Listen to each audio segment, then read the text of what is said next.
Bismillahirrahmanirrahim. Assalamualaikum warahmatullahi wabarakatuh. Baik, kita akan melanjutkan lagi pembahasan kita tentang neraca lajur atau worksheet atau kertas kerja part 2 atau bagian yang kedua. Baik, sebelumnya kita sudah menyelesaikan kertas kerja kita sampai ke neraca saldo setelah penyesuaian. Jadi yang belum paham, boleh melihat lagi penjelasan-penjelasan sebelumnya mulai dari persamaan akuntansi hingga neraca saldo setelah penyesuaian ini. Oke, selanjutnya yang harus kita selesaikan adalah 4 kolom lagi ya, atau 2 kolom secara garis besar, yaitu kolom laba rugi dan kolom posisi keuangan atau neraca. Nah, sebelum kita mengisi kolom ini, kita harus paham dulu laporan keuangan. Jadi kita flashback sedikit ke pertemuan awal, di mana jenis-jenis laporan keuangan itu kurang-kurangnya ada 5. Yang pertama laporan posisi keuangan, atau disebut juga neraca. Kemudian ada laporan laba rugi, laporan perubahan ekuitas, laporan arus kas, dan catatan atas laporan keuangan. Nah, yang kita pelajari sederhananya saat ini hanyalah 3 laporan paling atas ini, yaitu laporan posisi keuangan, laba rugi, dan perubahan ekuitas saja. Sisanya akan kita lanjutkan di mata kuliah akuntansi keuangan. Sedangkan persamaan akuntansi kita hanya membahas 3 ini saja. Oke, selanjutnya dalam menyiapkan laporan keuangan yang harus pertama kita siapkan adalah laporan laba rugi.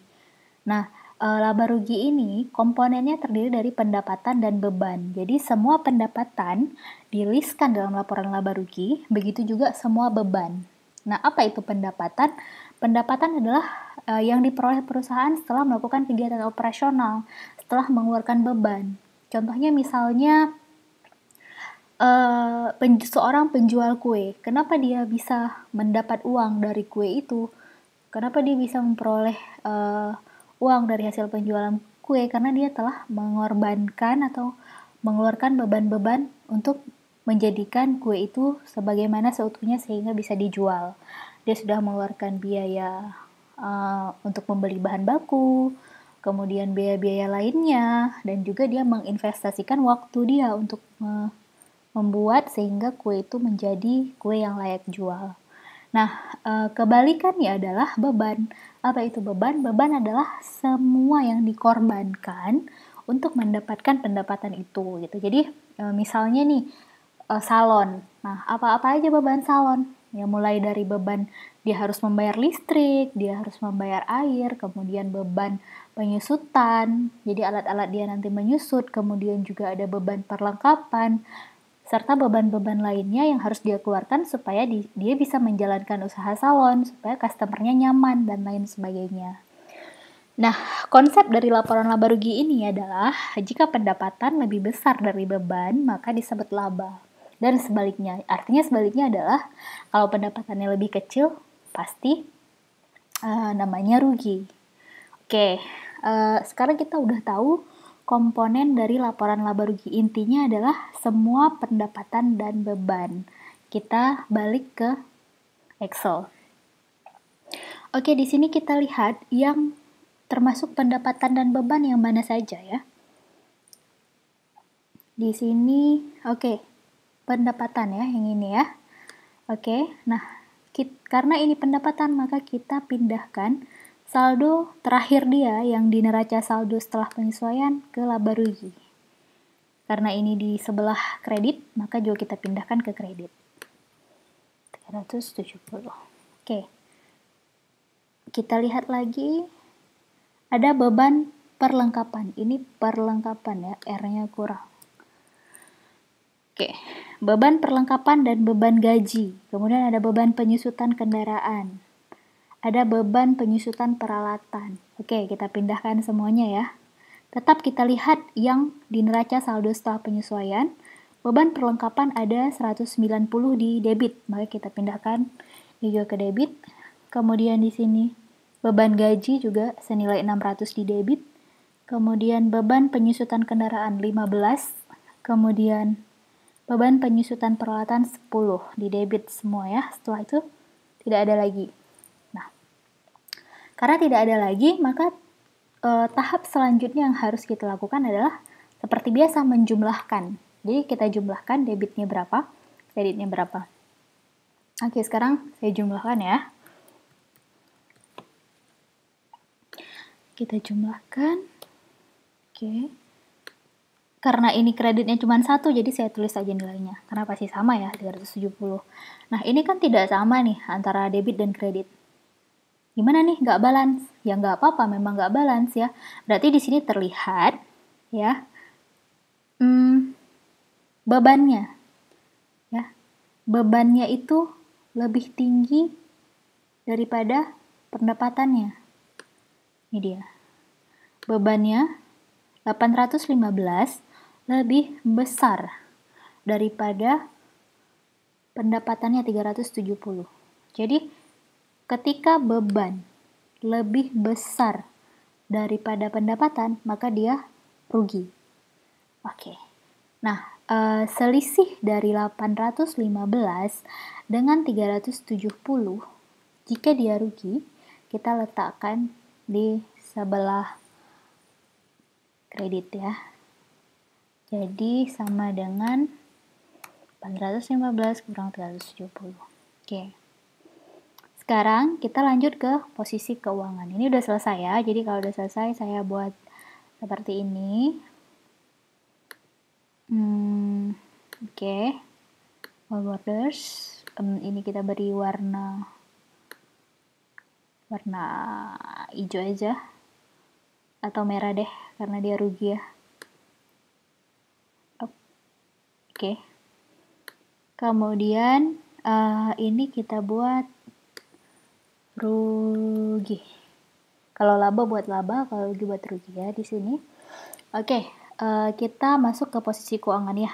Nah, yang masuk ke posisi keuangan adalah semua akun yang tidak masuk ke laba rugi. Jadi tadi contohnya kas ini kan tidak masuk ya di laba rugi, jadi pindahkan semua posisi keuangan. Namun, sebelum kita pindahkan, kita bahas dulu sedikit konsep tentang laporan posisi keuangan ya. Nah, laporan posisi keuangan menunjukkan posisi keuangan perusahaan, apa saja hartanya, dari mana sumbernya. Jadi harta itu aset itu bisa dari dua, bisa dari utang atau kewajiban dan bisa dari modal atau ekuitas. Nah, ini dia gambarannya ya.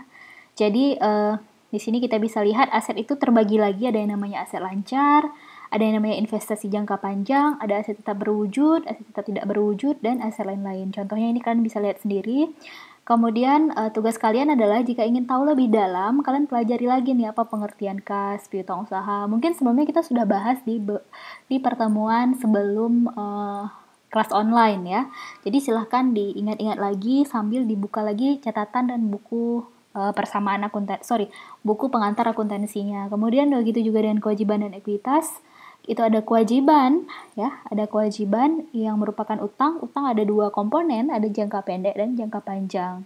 Jadi jangka pendek ini yang sampai dengan setahun, dan jangka panjang itu lebih dari setahun, biasanya seperti itu. Nah, kemudian ada yang namanya ekuitas. Ekuitas ini adalah modal akhir ya. Jadi nanti modal yang dibuat di laporan posisi keuangan adalah modal akhir. Nah, dari mana kita tahu modal akhir? Dari laporan perubahan ekuitas. Jadi nanti kita masukkan modal awal ya. Kemudian kita tambah laba jika dia laba, atau kita kurangi dengan rugi jika dia rugi. Kasus kita tadi kan rugi, berarti nanti kita akan kurangi. Kemudian jika ada prive, maka juga kita kurangi. Nah, setelah modal awal kita kurangi rugi, kita kurangi prive, dapatlah modal akhir yang nantinya akan kita masukkan ke dalam laporan posisi keuangan. Ini laporan ya, bukan yang di kertas kerja. Jadi nanti nilai modal di kertas kerja kita tidak akan sama dengan nilai modal di posisi keuangan. Nah, itu kalian harus perhatikan baik-baik supaya kalian tidak salah posting dan balance ya, seimbang antara aset dengan kewajiban dan ekuitas. Makanya, urutan membuat laporan keuangan adalah kita buat dulu laporan laba rugi sehingga kita tahu dia laba atau rugi. Kemudian kita buat laporan perubahan ekuitas sehingga kita bisa tahu kalau tadi laba, maka kita akan tambah ke modalnya. Kalau dia rugi, kita akan kurangi ke modalnya. Nah, modal akhirnya nanti kita masukkan ke posisi keuangan. Itu ke laporan ya, beda dengan worksheet. Oke, kita balik lagi ke worksheet. Oke, nah seperti saya katakan tadi, ketika semua akun yang belum masuk ke laba rugi, kita pindahkan ke posisi keuangan. Jadi ini yang belum masuk ini dari kas, piutang, modal, perlengkapan, utang bank, utang usaha ini belum masuk semua. Jadi kita pindahkan dan tetap harus mengingat yang dipindahkan adalah saldo di neraca saldo ini dengan tetap memperhatikan dia debit atau kredit. Ya, jadi jangan salah-salah. Nah, kalau ini debit ya, maka pindahkan dia ke debit juga di sini. Jangan pindah ke sini ya, ini udah selesai. Jadi ke sebelah posisi keuangan.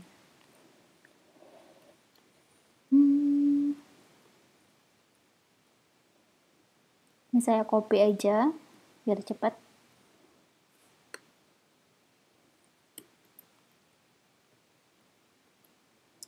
Oke, pendapatan sudah, kendaraan ya. Kendaraan peralatan itu yang kita pindahkan dia di sebelah debit. Nah, kita pindahkan ya ke debit juga di posisi keuangan. Kemudian beban ini tadi laba rugi, akumulasi penyusutan dia ada di kredit, maka kita pindahkan dia juga ke kredit. Begitu juga dengan ini ya, dan prive di debit ya, kita pindahkan dia ke debit. Oke, sekarang saatnya menjumlah. Kita jumlahkan.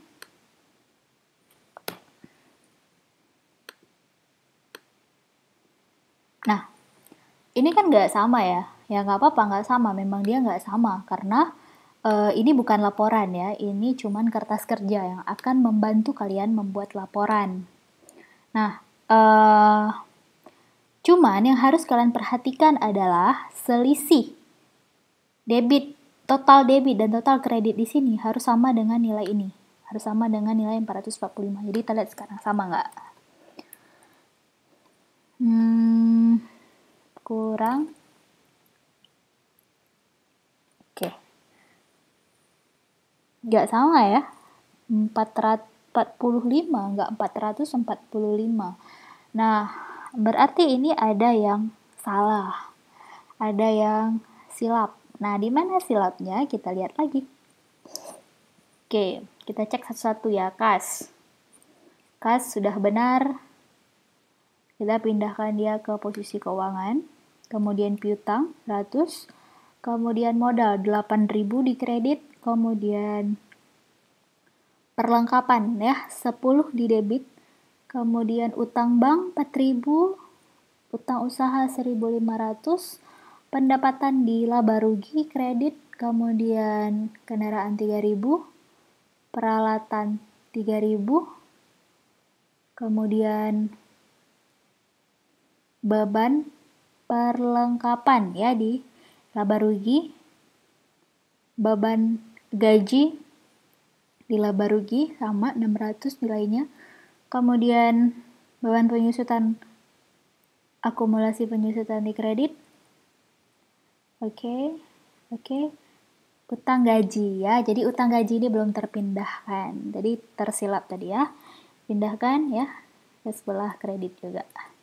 Oke, udah sama ya. Ini 445. Jadi seperti itu ya. Ketika kalian silap, ini kok nggak sama, ini kenapa tidak nggak sama nih selisihnya, kok beda.